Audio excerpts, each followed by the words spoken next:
Umunyamakuru Bosco Impaya ni umunyamakuru ukorera akazi ke mu karere ka Muhanga, ni n'umunyamakuru wari umaze gukora ibintu bye akunzwe akomeye ameze neza. Ni umunyamakuru wari uri kuri forume, ariko ku ijoro ryakeye ngo yaba yarajijwe muri sitasiyo ya RIB hariya muri Nyamabuye mu karere ka Muhanga. Ngo bimeze bite rero?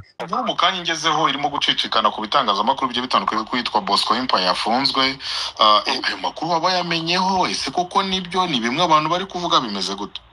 Ego Bosco Impaya arafunze, afungiye i Muhanga n'ubundi ari n'ahasanzwe atuye. Mbonye bavuga ngo kuri sitasiyo ya RIB ya Nyamabuye. Yego ni haraye kabisa. Ubundi nubwo ari Bosco Impaya wenyine agombaga kurara muri kasho, hagomba kurara muri kasho abantu bagera nko muri 4. Bosco Impaya nyuma yo gufata umuryango wa Pastor Mutesi akawutotora koko, nawe ukabona yuko ibintu bimeze nabi, nyuma y'inkuru zagiye zijya hanze kenshi aho Pastor Mutesi yamaraga gukora ubukwe n'umugabo bivuga yuko yapapuye undi umugore waje akirahira akanarira akavuga uburyo Pastor Mutesi amupapuye umugore wiwe.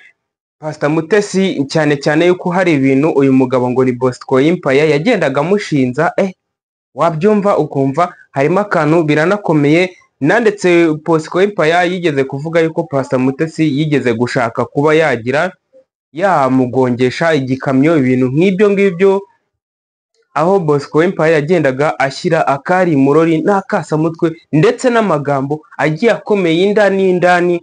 Umuryango wa Pastor Mutesi niwe waje gufata uwo munyamakuru ngo ni Bosco Impaya, uravuga ati reka bamushyirishemo. Hari n'undi munyamakuru, hari n'undi waza agatangaza wigize umuhanuzi, uriya nawe ngo yarari mu nzira nawe zo kuba yatabwa muri RIB, ariko ntawamenya ukuntu byagenza. Ariko ngo abanyamakuru bari babazwe n'abanyamakuru 4. Abanyamakuru 4 rero bari babazweho kugira ngo batabwe muri yombi, barega gukomeza kwibasira umuryango wa Pastor Mutesi.